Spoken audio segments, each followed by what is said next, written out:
j'aurais aimé que vous auriez des questions et on peut faire une session de questions et réponses sur notre sujet.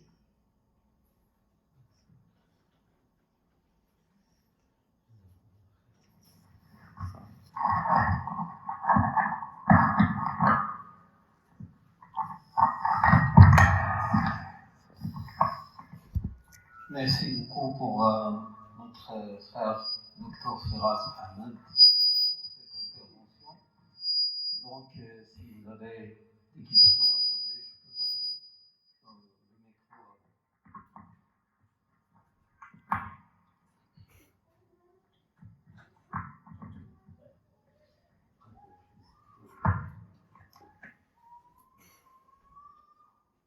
Salam alaikum, Ustad Firas. On a beaucoup entendu sur la théorie de Genèse. En fait. Des livres en fait, de religion comme la Bible, etc. Lorsqu'on vérifie en fait, ça veut dire la chaîne des prophètes, etc. On dit que Adam c'est le premier des humains. Et lorsqu'on suit, on ne trouve pas en fait ce que la science dit, que on peut dire l'être humain a des milliers d'années d'existence. Et toujours il y a un point d'interrogation. Qu'est-ce que vous pensez? Je ne sais pas s'il est dans le sujet, mais c'est quelque chose, un point d'interrogation qui reste toujours à poser. Je profite de te la poser en public. Merci. Merci.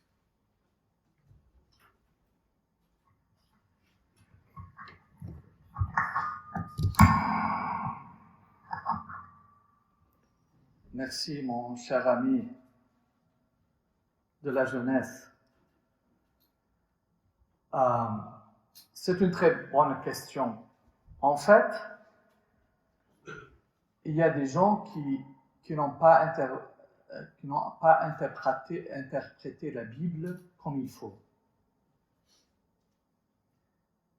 Et ils ont donné du temps pour les prophètes. Par exemple, ils ont dit depuis Adam jusqu'à Noé,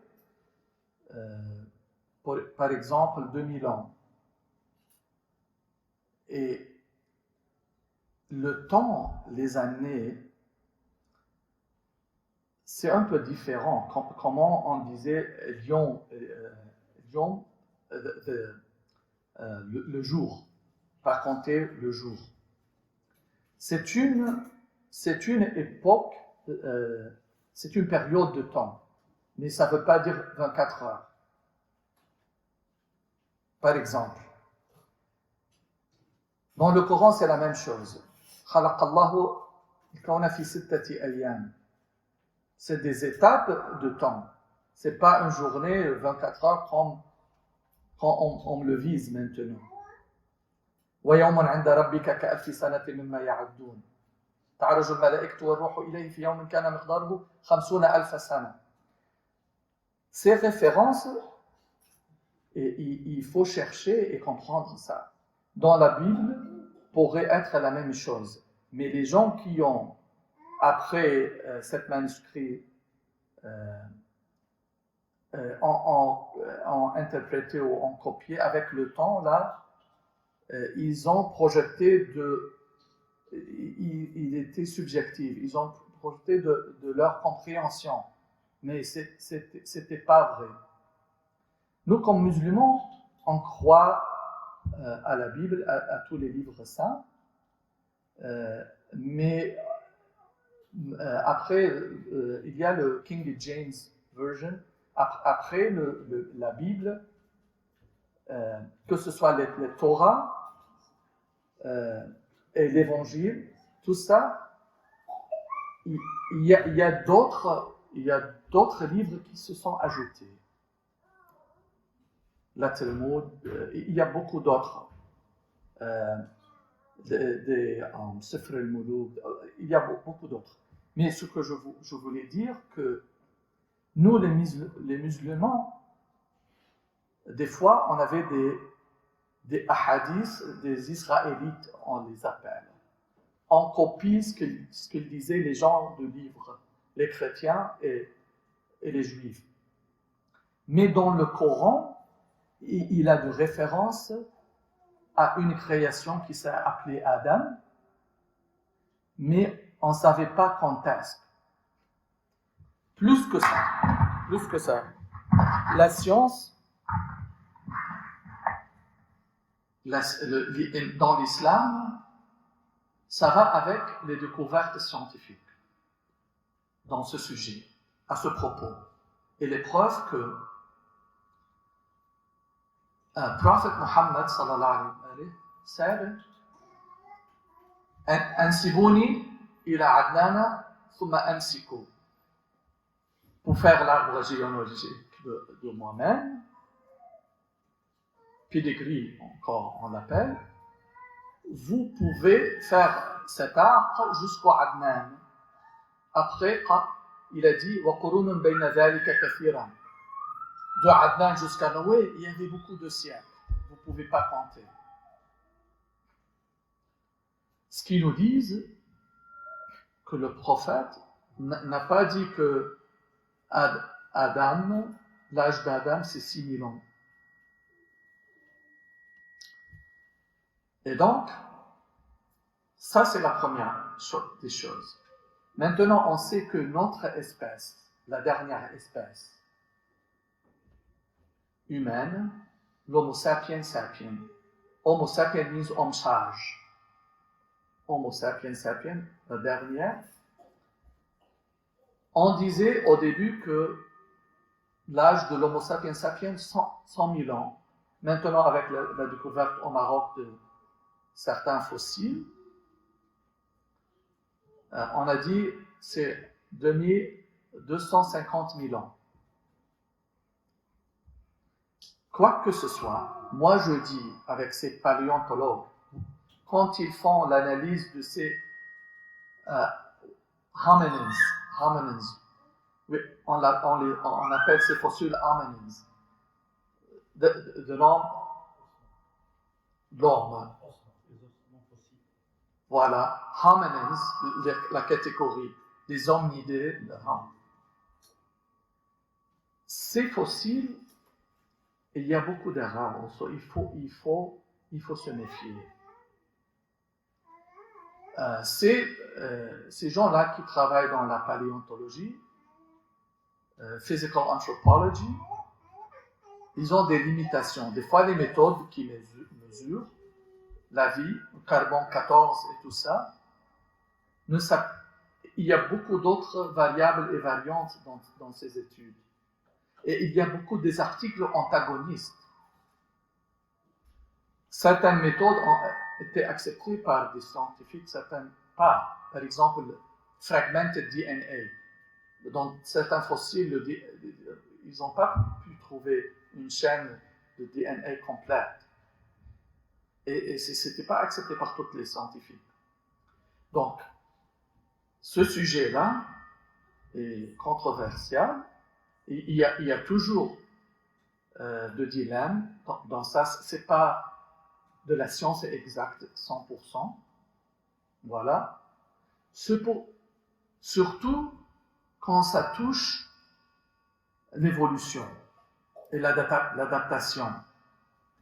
Quand ils disent, OK, la chaîne, les Cro-Magnons et tout ça, et ils disent, il y a un ancêtre qui est commun avec les chimpanzés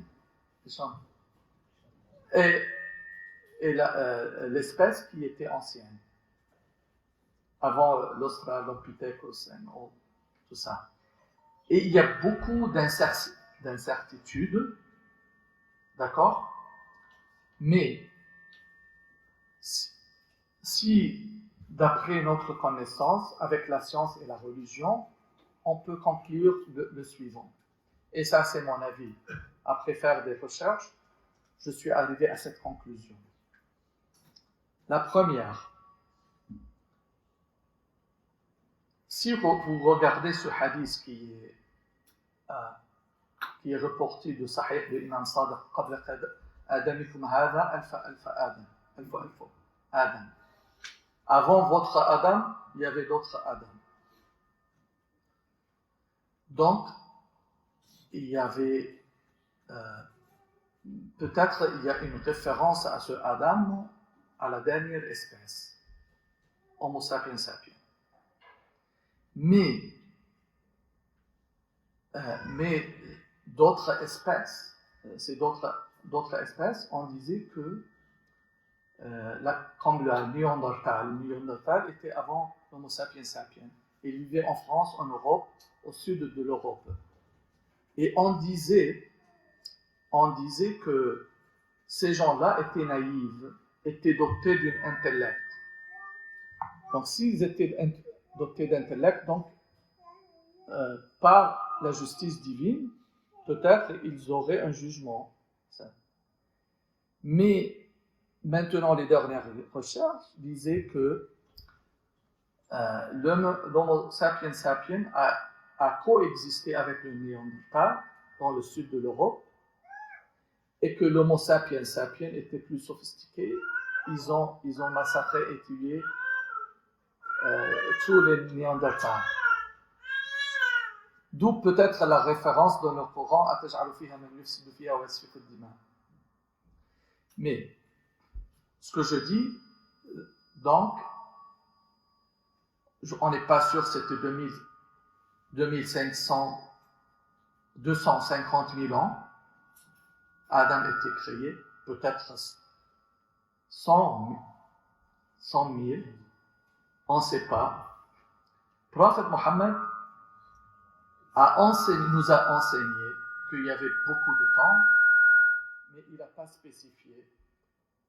C'est pas notre devoir, parce que le Coran, c'est plus les enseignements du Coran pour un but intentionnel, pour qu'il y ait quelque chose qui nous rapporte du bien.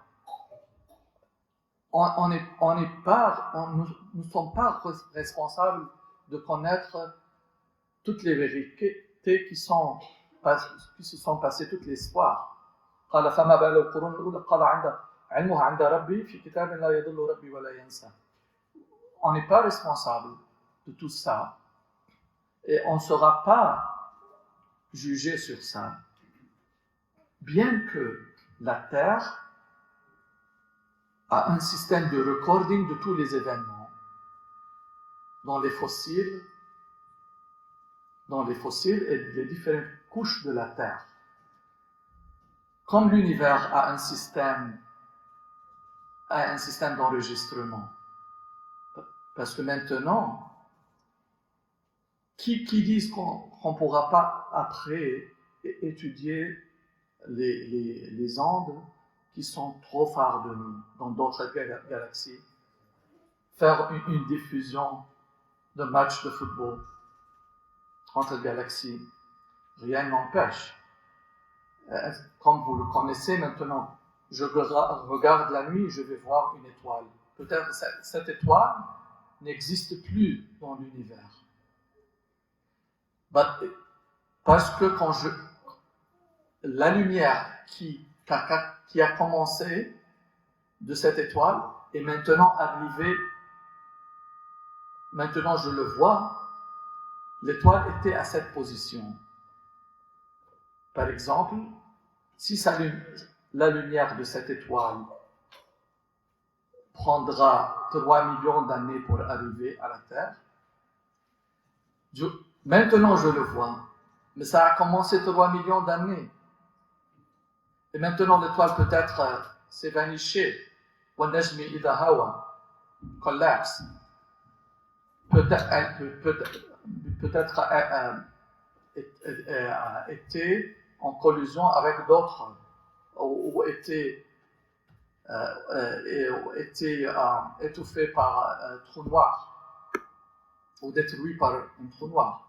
On ne sait pas. C'est pour cela dans le Coran, فَلَا أُقْسِمُ بِمَوَاقِعِ النُّجُومِ. Je jure par la position des étoiles. وَإِنَّهُ لَقَسَمٌ لَوْ تَعْلَمُونَ عَظِيمٌ. ne pensez pas que cette qasam n'est pas grande, n'est pas importante. Comme Allah subhanahu wa ta'ala, il le met en relief. فَلَا أُقْسِمُ بِمَوَاقِعِ النُّجُومِ وَأَنَّهُ لَقَسَمٌ لَوْ تَعْلَمُونَ عَظِيمٌ. Donc, je dirais que d'enseigner les gosses ou les gens que Adam a été créé 6000 ans, trop naïf et à part de la vérité, est basé et fondé sur des spéculations et sur des erreurs des interpréteurs qui sont venus pour interpréter la Bible. Mais en islam, on n'a pas ce problème. Seulement, des fois, on a des problèmes de copier les autres.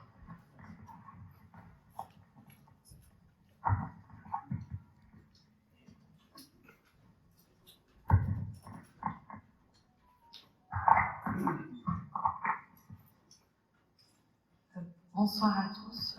Avant tout, je souhaiterais demander que personne ne filme du côté des femmes, si possible, s'il vous plaît. Merci. Et déjà de vous remercier de vous être déplacés de l'Amérique jusqu'à nous. Donc vraiment, merci du fond du cœur. Nos âmes en ont besoin et merci de nous éclairer de la lumière de la vérité en ces temps difficiles et de chaos. Donc voilà, et alors ma question qui me perturbe beaucoup, je vous dis, j'aimerais savoir que dit la religion sur l'intelligence artificielle.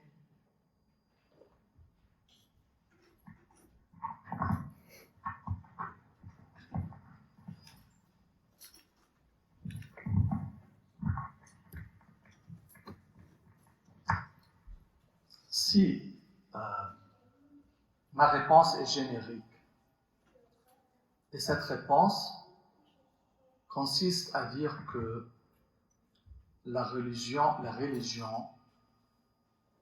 et la science vont toujours ensemble. Pourquoi? Parce que la science est la découverte des phénomènes que Dieu a implantés et que Dieu a mis dans cet univers. Et nous, on était créés pour découvrir. Allah subhanahu wa ta'ala dans le Coran a dit وَمَا خَلَقْتُ الْجِنَّ وَالْإِنسَ إِلَّا لِيَعْبُدُونِ لِيَعْرِفُونِ. J'ai créé les djinns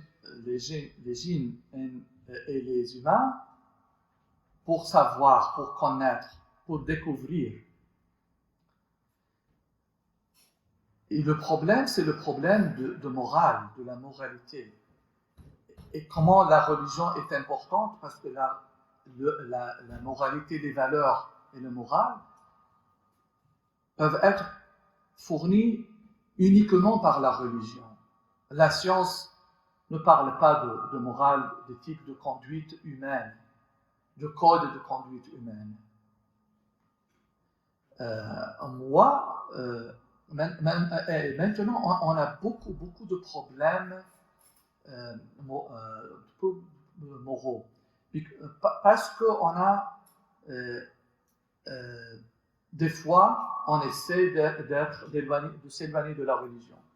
Regardez avec ce qui se passe maintenant de la discussion de la famille. Maintenant, la famille est en train de se déchirer. Il n'y a plus la construction de la famille qu'on connaissait, mère et père et enfants. Maintenant, les gosses, on enseigne les gosses que c'est pas sûr d'avoir un père et une mère. C'est vraiment irrationnel, contre-intuition. Une fois, j'entendais le radio canadien et deux gens, un psychologue et un autre, peut-être dans le domaine scientifique, ils discutaient de l'inceste, jusqu'au jusqu'à ce point. Mais toutes ces lois, les lois morales, Allah subhanahu wa ta'ala, qu'on connaît dans les livres saints de la foi abrahamique, l'islam et la civilisation judo-chrétienne, les chrétiens et les juifs. Et il y a un système entier pour les morales. Les 10 commandements, c'est quoi ça? En islam, le halal et le haram.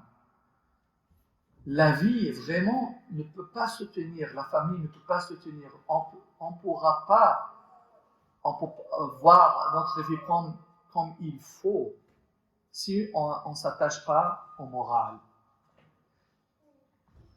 Donc, je dis, découvrez l'ilm. Dans le Coran, le premier mot, Iqra, lis. On est la nation, Ummat Iqra, on est la nation de science. Le prophète Mohammed a dit Utlub al-ilma min al-mahdi ila al-lahd. Cherche le savoir depuis la naissance jusqu'à la mort, jusqu'au tombe. Donc, il n'y a pas de limite. L'intelligence artificielle, si on l'utilise pour de bons moyens, pour faciliter la vie des gens, comme dans la communication, le déplacement, maintenant, on l'utilise dans les voitures pour éviter les accidents. On l'utilise dans la transportation, dans les avions et tout ça. C'est très bien. Parce que c'est le produit de ce cadeau qu'Allah, le plus cher du monde, c'est le cerveau. Le plus complexe du monde, le cerveau, par Allah subhanahu wa ta'ala. On utilise ses capacités avec l'intelligence artificielle. Mais le problème, que c'est une arme à double tranchant. On utilise encore, par exemple, le social media, le réseau des médias sociaux. Et c'est un problème parce qu'on connaît que comment ces compagnies fonctionnent, comme TikTok et Twitter, Instagram, Facebook. C'est un problème que on est devenu attaché à ces gadgets. Par exemple, on fait des statistiques. Beaucoup de gens dorment avec le téléphone et le wireless. Et c'est trop nuisant à la santé. Encore, surtout les adolescents. À chaque fois, il faut qu'ils regardent le téléphone. On devient esclave. Du téléphone, du social media. Ces étudiants et ces enfants ont plus de patience comme il faut. Ils ont l'attention minimale, span of attention, not more than 10 minutes. Ils cherchent instant gratification, la gratification instant. Il faut que j'ai 10 likes, 15, je ne sais pas quoi, thumbs up. Et on devient conditionné par ça. Et malheureusement, les recherches, ces compagnies sont très fortes, ils ont beaucoup d'argent. Et ils connaissent la psychologie des gens. et ils jouent avec leur instinct. Combien le Facebook a engendré de cas de divorce? Combien de couples, en tant que couple, la base, c'est l'amour dans une famille. Si vous détachez l'amour de la famille, il n'y a rien qui reste. Pourquoi l'homme met un mot de passe sur son téléphone? La femme, la même chose. Les enfants ne s'attablent plus comme avant pour manger. Chacun sur son ordinateur ou avec sa téléphone pour des dizaines pour 10 heures plus. C'est pas rationnel ce qui se passe. Et il y a beaucoup, ça pose vraiment pour tout le monde une réflexion, un dilemme, et qu'il faut vraiment utiliser l'éducation, la bonne éducation. Il faut faire plus d'efforts pour faire comprendre à ces adolescents et ces enfants que le temps que le bon Dieu nous a donné est limité et il faut avoir l'équilibre dans la vie. Il faut consacrer du temps au bien-être, au sport, aux lectures utiles, que c'est haram de gaspiller votre temps, que nous sommes vraiment limités par le temps et le temps passe. Donc, il faut beaucoup faire, je crois, Imam Bio, vous pouvez encore peut-être me dire que vous faites beaucoup, peut-être des activités pour élucider, pour éclaircir et pour guider ces enfants à l'utilisation de gadgets électroniques. C'est vraiment très important.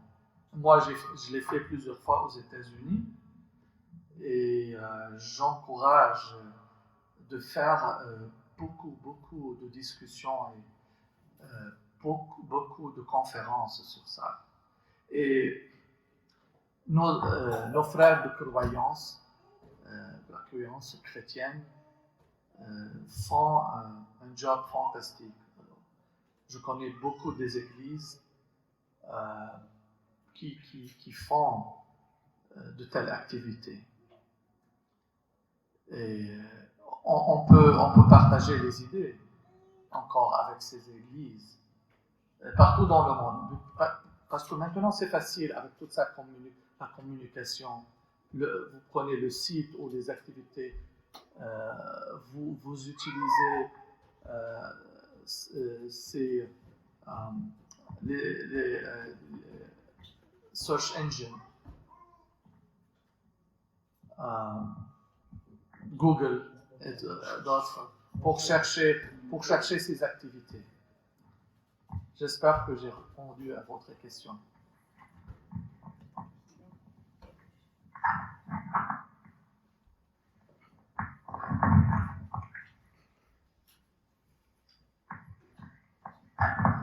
Salam alaikum, Dr. Ahmed. Merci pour votre conférence. Salam à tous.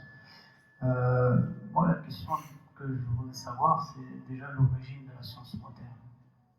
Par exemple, est-ce qu'elle se définit contre la religion? Et est-ce qu'elle s'oppose radicalement à la réalité essentielle des choses? Parce que moi, ce que j'arrive pas à comprendre, une science qui n'explique pas le pourquoi, est-ce que c'est une véritable science? Est-ce que cette science-là donne des véritables connaissances? Et j'ai toujours, en lisant le Coran et les hadiths, je me suis toujours dit que la connaissance est supérieure à la religion. Voilà. Donc ça, c'est un point de vue personnel. Et voilà. Et je reviens aussi parce que j'ai eu certaines lectures et la science moderne, contrairement à ce qu'on croit, est religieuse. Elle est religieuse, elle est influencée par une forme de messianique judéo-chrétienne. Et ça aussi, c'est une erreur. On croit que la science est la religion. Voilà. Donc, puis, je voudrais ajouter aussi, donc aujourd'hui, la science avec le Covid, etc., j'ai l'impression qu'elle a perdu un petit peu son autorité. Parce que, je vous donne un exemple. Un professeur à Stanford en 2005 a fait une publication en disant que la plupart des résultats scientifiques étaient faux. Et cela a été repris par un directeur de recherche de Lancet, une revue scientifique, médicale en Angleterre. Il disait la même chose, il disait que la plupart des résultats scientifiques dans le domaine médical n'étaient pas fiables. Carlo Rovelli, un astrophysicien, disait aussi, donc, qui est connu, un astrophysicien, Carlo Rovelli, que 95% de l'univers nous est inconnu. Et le prix Nobel de Ilya Prigogine, de chimie, disait plus on connaît l'univers, plus il nous paraît vide de sens. Ok, tout ça, voilà. Et à côté, nous avons par exemple des œuvres chez les musulmans, comme Ibn Arabi, Futuhat al-Makkiyya, qui, à mon sens, comportent toutes les réponses d'ordre existentiel. Voilà. Par exemple, et donc, quand je regarde, par exemple, une œuvre comme Futuhat al-Makkiyya, je me pose la question de savoir si, par exemple, la science moderne, avec la première révolution, la deuxième, la troisième, aujourd'hui la quatrième, donc l'intelligence artificielle, est-ce qu'elle n'a pas eu comme effet d'atrophier une faculté de connaissance qui est chez l'homme? Parce que quand on regarde Futuhat al-Makkiyya, c'est évident que ce n'est pas une science qui vient de la raison, c'est une science qui est supra-rationnelle, c'est évident. Mais le ulama le disent, maragir, etc. Voilà. Donc là, c'est vraiment, j'ai un peu exprimé beaucoup de choses à la fois. Mais donc l'origine de la science, donc, est-ce qu'elle est par contre justement le fait de découvrir la vérité? C'est une question que voilà, je vais simplifier. Merci.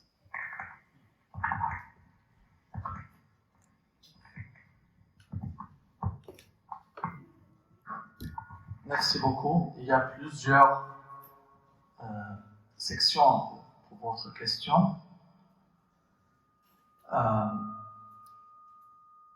Je commencerai par le dernier des commentaires sur Ibn Arabi, rahimahullah, Muhyiddin Ibn Arabi. Futuhat al-Makkiyya est magnifique, mais il a d'autres livres, Fusus al-Hakam, et Fusus al-Hakam est enseigné au Hawza, dans le séminaire. Et d'autres livres. Et quand vous parlez de Ibn Arabi, vous parlez de Irfan. Et pour expliquer un petit peu, c'est des gens, ils l'ont traduit par gnosticisme islamique, mais ce n'est pas vraiment du gnosticisme, ni de tasawwuf. Tasawwuf classique qu'on comprend, tasawwuf un peu plus profond comme Al-Ghazali et d'autres, mais plus élevé. Je vous donne mon avis. Je vous donne que était inspiré par la vie de certains harifs de l'école de jurisprudence chiite. Ibn Arabi, on a la croyance qu'il était ascétique et trop pur, détaché du monde, et éloigné de la souillure des péchés. C'est pour cela il a eu certaines visions et certains ilm ou connaissances de Dieu comme inspiration, pas au sens prophétique, mais ilham. Et on ne va pas entrer dans la discussion qu'est-ce que c'est Ilham. Mais si vous êtes trop proche d'Allah subhanahu wa ta'ala, il vous guide et les connaissances se multiplient chez vous. La clarité des choses. وَالَّذِينَ جَاهَدُوا فِينَا لَنَهْدِيَنَّهُمْ سُبُلَنَا. Si vous faites beaucoup de recherches, et vous avez une bonne intention, Allah subhanahu wa ta'ala va ouvrir des portes et des portes de connaissances. Et Ibn Arabi, c'est magnifique, la translation d'Ibn Arabi. Même les Occidentaux qui étudient Ibn Arabi, ils étaient enchantés. Vraiment, c'est trop profond. Rahimahullah. Et ces livres sont dignes d'être étudiés. Comme Mawlana Jalaluddin Rumi, encore, Shams Tabrizi. Jalaluddin Rumi est très populaire aux États-Unis parce qu'un de poètes qui sont bien connus aux États-Unis a traduit Masnawi en anglais. Son livre de poésie de l'amour divin, Al-Masnawi.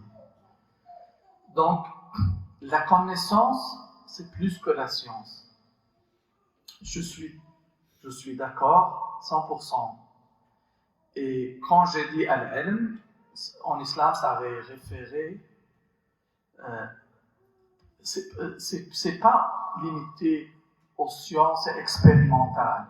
Les anciens musulmans appelaient ça Ilm al-Tajrib, en sciences expérimentales. Et d'ailleurs, c'était les musulmans qui ont introduit l'expérimentation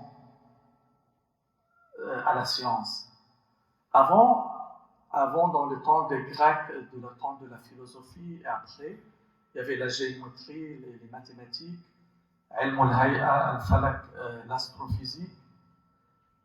Donc, même si c'est les musulmans ont contribué énormément, vous savez, tous ces signes, l'horoscope, c'est de nom arabe, c'est les Arabes ont appelé tout ça. Je veux dire les musulmans. Et qu'est-ce qu'il a ajouté le Khawarizmi, l'algèbre? L'algèbre, c'est Al-Khawarizmi qui a mis l'algèbre. Et Al-Kashi et beaucoup d'autres qui ont contribué. Abbas ibn Firnas, il était stupéfiant. Il a fait dans son labo, vous parlez 600 ans, dans les années 1400, quelque chose, il a fait une simulation de l'éclair. Une simulation de l'éclair à cette époque. Les musulmans ont beaucoup contribué à la science par l'expérimentation, et même à la théorie. On a parlé de l'algèbre, par exemple, d'où le mot algorithme dans l'informatique prend le nom de Al-Khawarizmi. Nous ne parlerons pas de Rushd, Averroès ou Avicenne, Ibn Sina et d'autres. Même maintenant, ce qu'on utilise dans l'Occident, Arabic numerals, c'est les numéros qu'on utilise, c'est les musulmans. Et comment ils ont introduit ça? C'était trop intuitif. Par exemple, le 1, il y a une angle. Le 2, si vous dessinez le 2, etc. Le 3, le 4, ça a commencé comme ça. Et puis, il était adopté en Occident. Donc, on sait que notre religion, à l'origine, c'est Ummat Iqra. Mais on ne va pas parler de la décadence. Ce n'est pas le sujet de notre époque. Mais pour venir à l'autre bout de ta question, de votre question, sur les articles scientifiques. Maintenant, le problème, c'est que on croit que ces scientifiques, ces noms qui sont grands dans la science, surtout par les médias, que comme si c'était impeccable. Ces gens-là, c'est des gens comme nous. Ils ont de passion, ils ont de tendance, ils ont un taux d'honnêteté,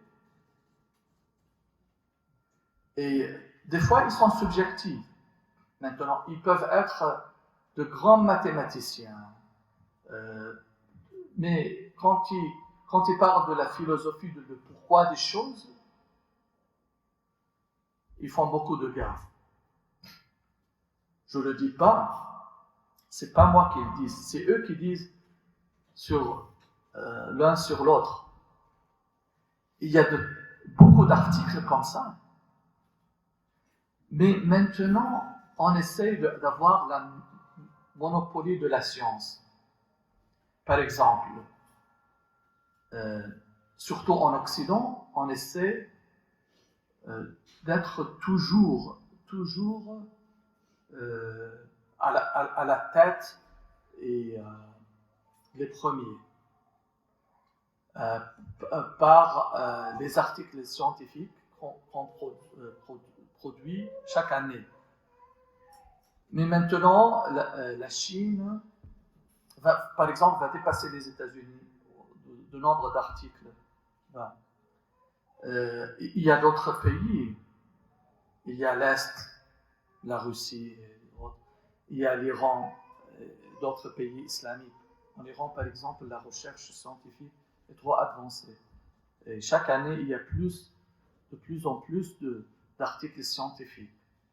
La science, c'est un patrimoine humain. Et la science n'est pas... On ne peut pas avoir monopole de la science. Il faut avoir collaboration entre tous les humains. Et malheureusement, par exemple, il y a l'arme nucléaire au monde. Et l'être humain a un risque de détruire la Terre. On ne sait jamais encore. C'est-à-dire que le jeu de risque, mais vraiment, il est là. On espère que la paix et les gens rationnels dans le monde ont toujours le dernier mot.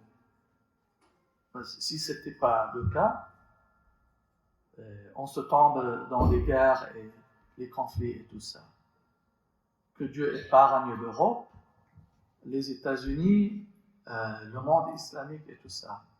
Parce que comme humain, on peut toujours exister en paix, on peut toujours vivre en paix. Mais pour conclure, je vais dire que vous ne pouvez pas vous fier à tous les articles scientifiques. Et on sait qu'il y a beaucoup de limitations. Beaucoup de limitations d'une telle façon que même des lois, ça change. Par exemple, on parlait avant de mécanique classique, après qu'on découvrait plus en plus de quantique et la relativité et tout ça. On a vraiment commencé à changer notre vue du monde.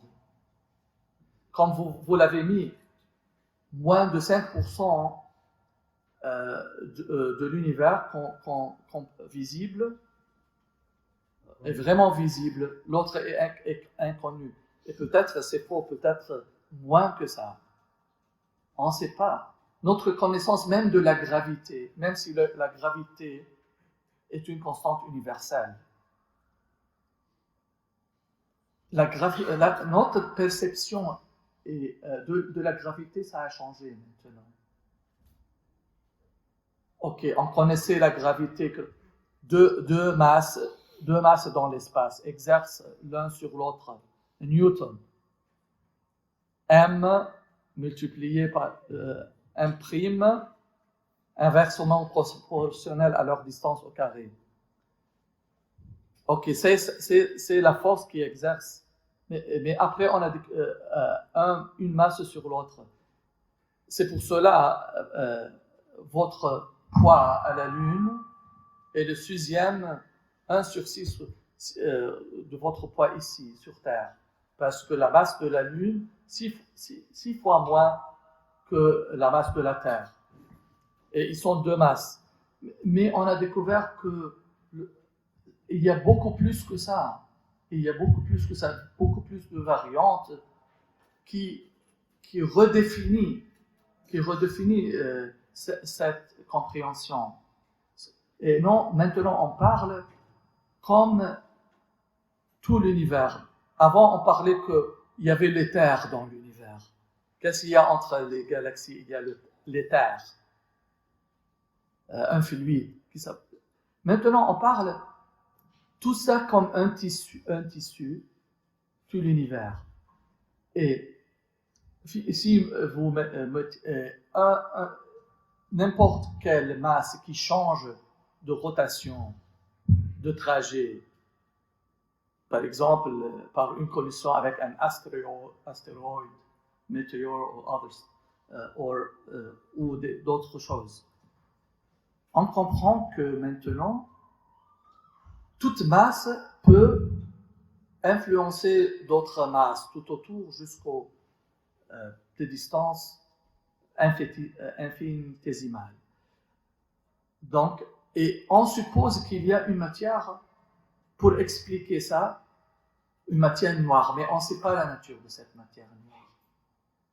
Mais ce système ne peut pas se tenir l'explication des lois qu'on a en supposant qu'il y a une matière noire. Donc vous voyez même les constantes universelles sont en train de changer. Vous voyez par exemple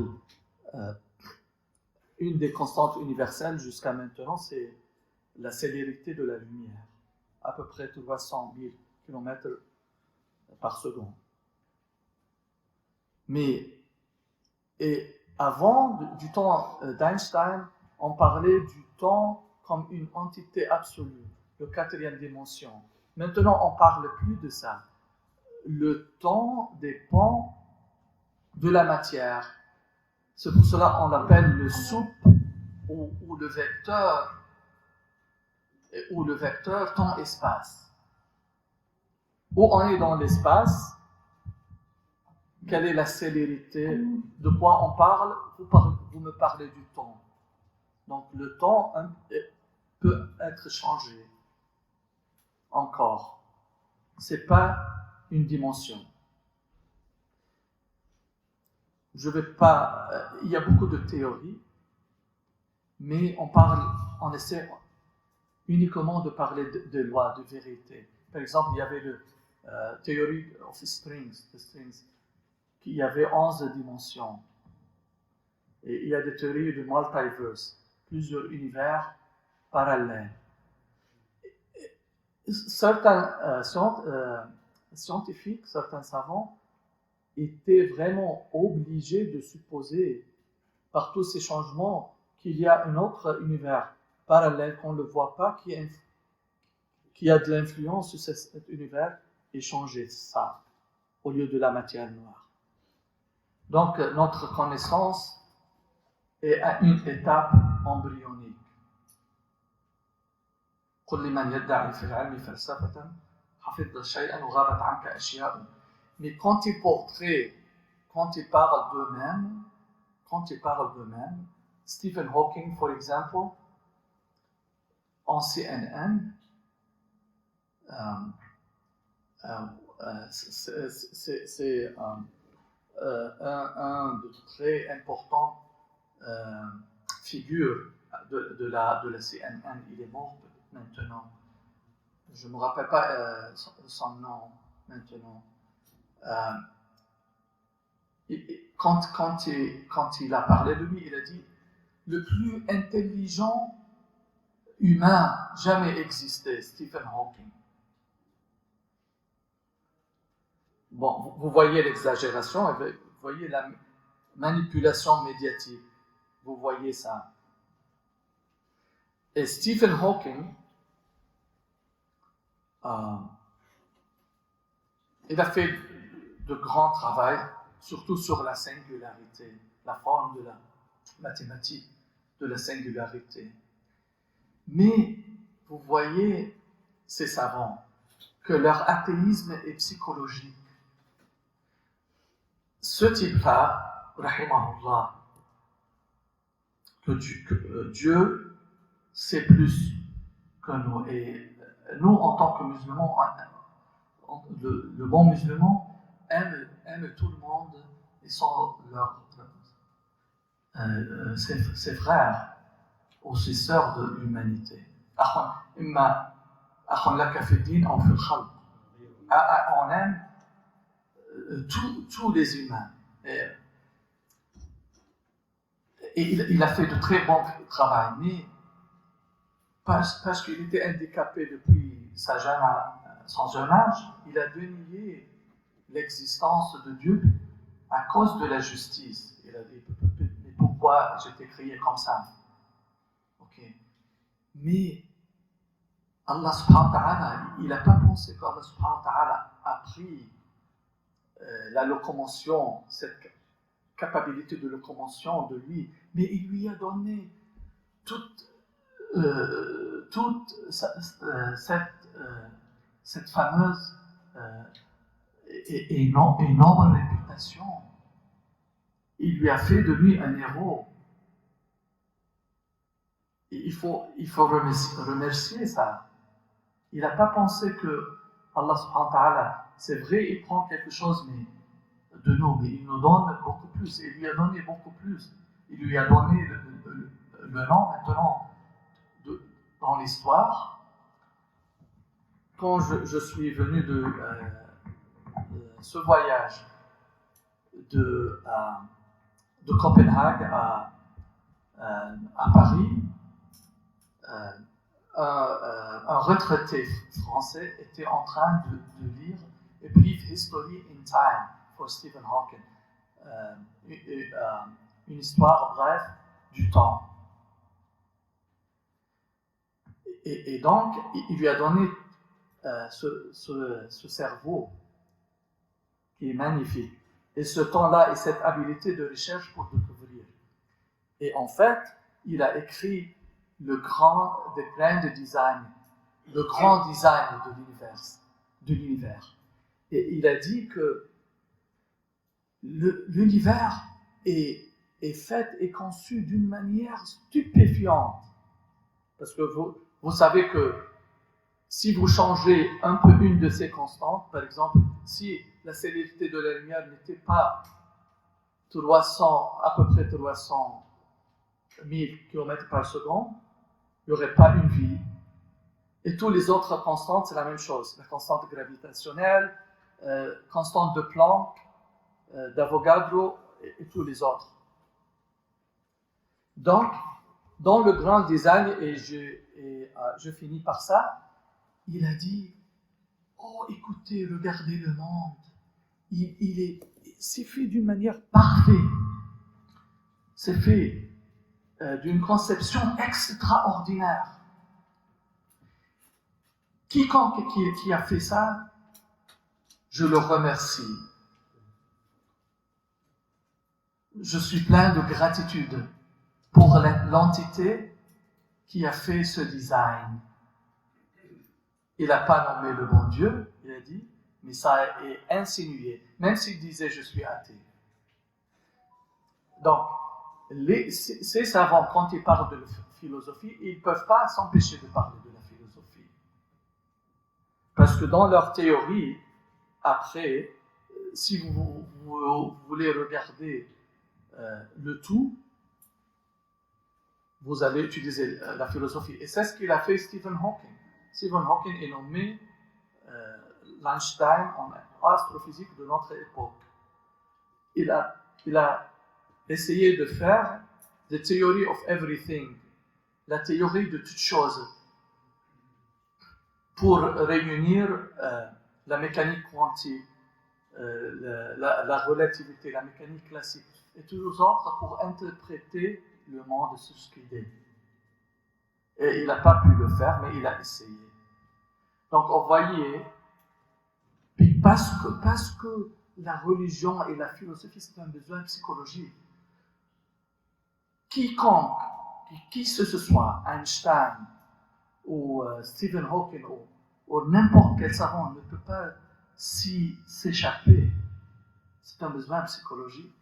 Je veux comprendre pourquoi the big picture, en fait, cette image, la totalité de cette image, l'intentionnalité de cette image, cet univers, pourquoi il y avait cette vie.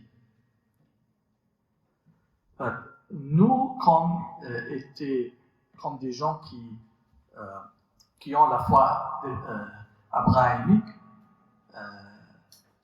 surtout ces religions abrahamiques, parce qu'on a les livres envoyés par la même source, Allah subhanahu wa ta'ala, que ce soit anciennement était mentionné Yahweh dans d'autres langues, c'est la même source, le créateur du monde, de la terre et des cieux. Alhamdulillah Rabbil Alamin. J'espère que j'ai pas trop élaboré, j'aimais pas élaborer, parce que khayrul kalami ma qalla wa dal. J'essaie d'être concis et précis.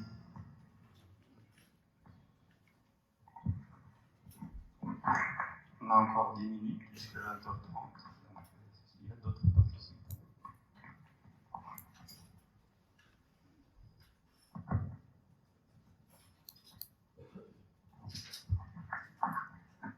Assalamu alaikum wa rahmatullahi wa barakatuh.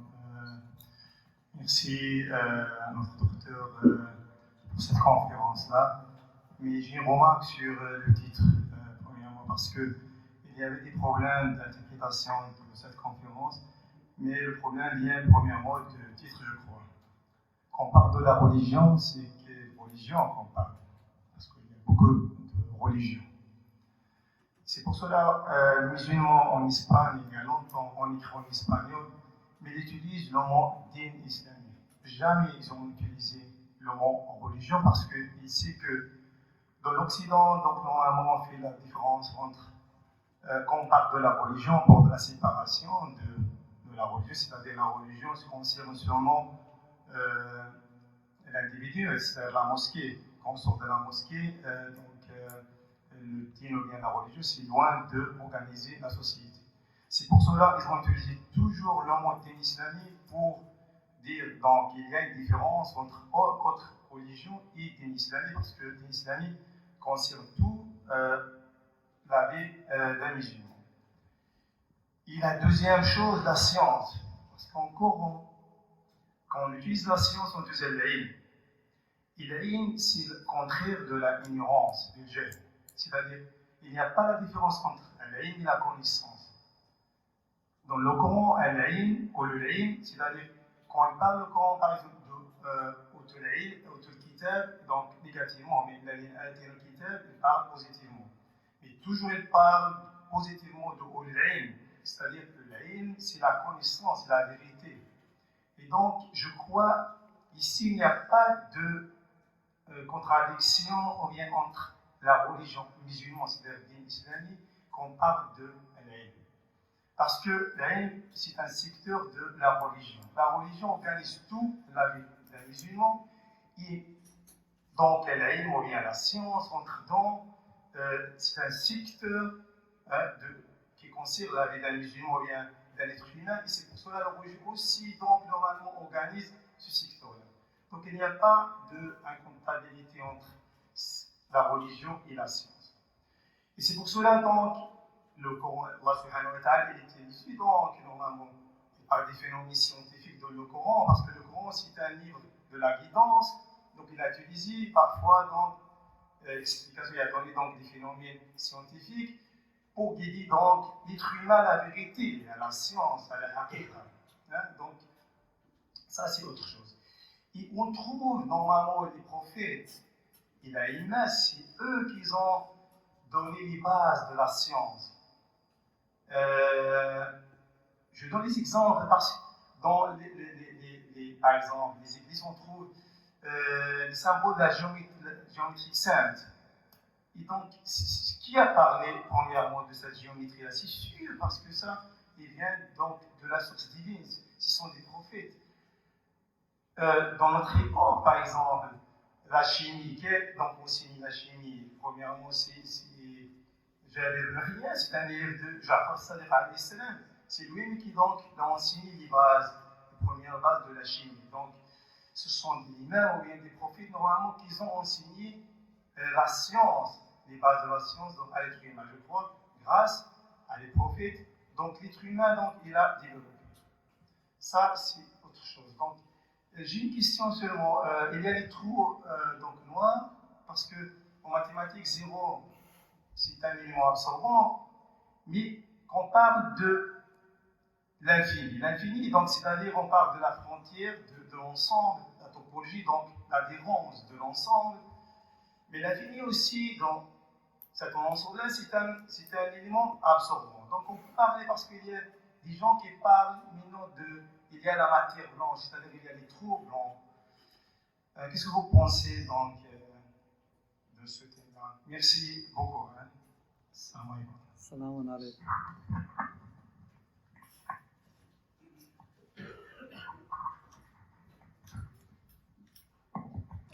Merci de votre question, très bonne question. Et je suis complètement d'accord que la connaissance, c'est plus que la science. La science a beaucoup de branches, la science expérimentale, la science théorique, etc. Et la connaissance, c'est au-delà du monde physique. Les univers, la métaphysique, les autres awalim, les autres mondes, donc la connaissance et la sagesse. Et c'est plus, c'est la connaissance en général. Al-ilm, c'est la connaissance. Même si on utilise al-ilm pour dire la science, mais c'est faux. Al-ilm al-tabi'i, il faut dire. Science naturelle, etc. Donc, pour les trous noirs, maintenant, on peut les voir avec des télescopes. Quand il y a des télescopes puissants, très puissants, Hubble, James Webb, etc. On a pu recorder même des détonations, des explosions, et d'autres, on a pu filmer des trous noirs. Et il y a beaucoup de genres, des astres qui vanissent, qui deviennent des trous noirs. Il y a des pulsars, ils ont des noms. Collision de deux autres entités, deux étoiles qui peuvent former après un trou noir, etc. Donc, les trous noirs, c'est des entités qui sont très denses en matière, très denses, infiniment denses en matière, et rien ne leur échappe. Rien ne leur échappe.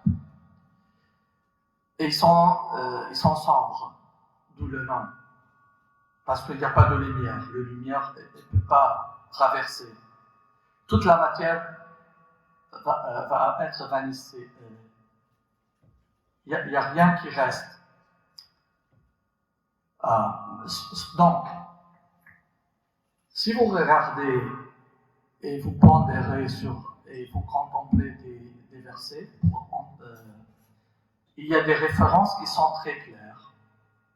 maintenant et je vais dire ces références au trou noir qui sont, si vous voulez, vraiment des signes pour nous, ces références encore.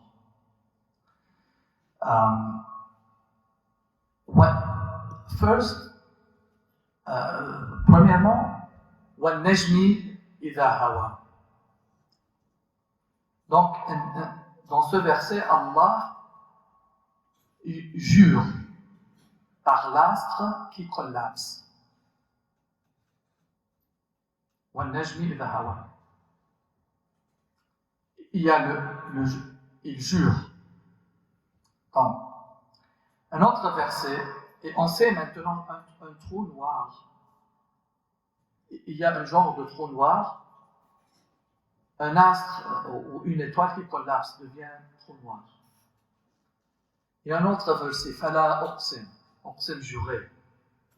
Écoutez, ça c'est important. Fala Uqsimu bil khunnas, al-jawari al-khunnas. Il y a de commun juré. Et quand Allah subhanahu wa ta'ala jure par ses créatures, c'est important, c'est une alarme. Wala nuhattimu ala Allah, c'est notre compréhension. Mais Kitabullah, les paroles de Dieu, il y a plus de ça. Et les gens qui vont venir après nous, ils vont déduire et ils vont voir plus et en plus des paroles sacrées d'Allah subhanahu wa ta'ala. Fala uqsimu bil khunnas, je jure pas. Le khunnas, ceux qui ne se voient pas.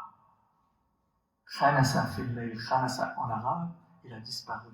Al khunnas. Al jawari, jawari means il court. Jawari, ils sont en mouvement tout le temps. Jawari. Al khunnas, taknusu, balayer. Mais c'est une qualificative pour les trous noirs parce qu'ils balayent tout. Il n'y a pas de matière qui s'échappe à eux. Il n'y a que nous sommes. S'il vient sur des matières, c'est détruit.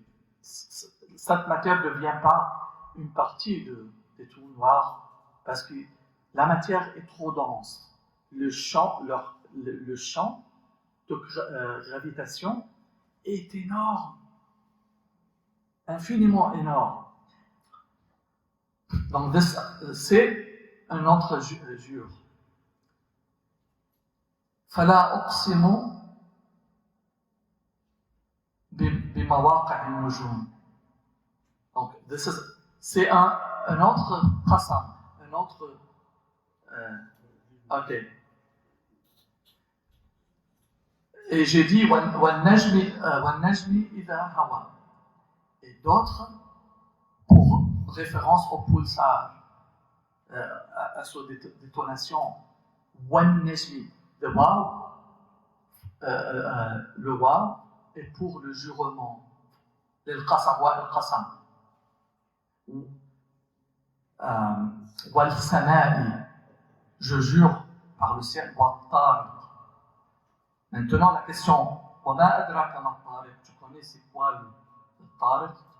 النجم الثاقب, l'astre ou l'étoile perçant. Ça c'est maintenant, par la science, il y a un genre de trou noir comme ça. Najm pulsar, ça devient après un trou noir. Donc, quand vous faites l'interprétation du Coran par le Coran, Qara on appelle en arabe, vous voyez un sens ici, mais il y a du commun avec d'autres versets. Ce commun que j'ai dit maintenant, c'est le qasam, juré, c'est le dénominateur commun entre ces versets, et l'autre, parler de l'espace et des astres. J'espère que j'ai répondu sur votre question de... J'ai oublié une question sur singularité. Donc, prophète, il a dit Allah, Noé. Ok. Walhamdulillah Rabbil Alamin. Merci bien, mon frère. Très bonne question. Merci beaucoup pour votre question. Merci. Salam alaikum wa rahmatullah. Alors, on vous remercie pour votre présence. C'était très, très intéressant, je pense. On s'est illuminé par la lumière de la science. Et la majorité d'entre nous, nous sommes des partisans de Ahlul Bayt. Et Ahlul Bayt, en premier lieu, avant, c'est Madrasat Ilm. Et j'espère qu'on aura d'autres occasions, Inch'Allah. Et on vous invite pour participer à votre conférence. Jazakumullah khair. Wa sallallahu ala Muhammad wa ala Muhammad tayyibin al-tahirin. Et on a les 5 ou 10 minutes qui restent pour la prière. On a du thé et des gâteaux en bas pour les hommes ici, et ça sera pour les femmes, Inch'Allah. Jazakumullah khair. Assalamu alaikum wa rahmatullahi wa barakatuh. Et on remercie notre docteur pour cette conférence agréable et très étudiée. Barakallahu fiik, jazakallahu khair, docteur Firas.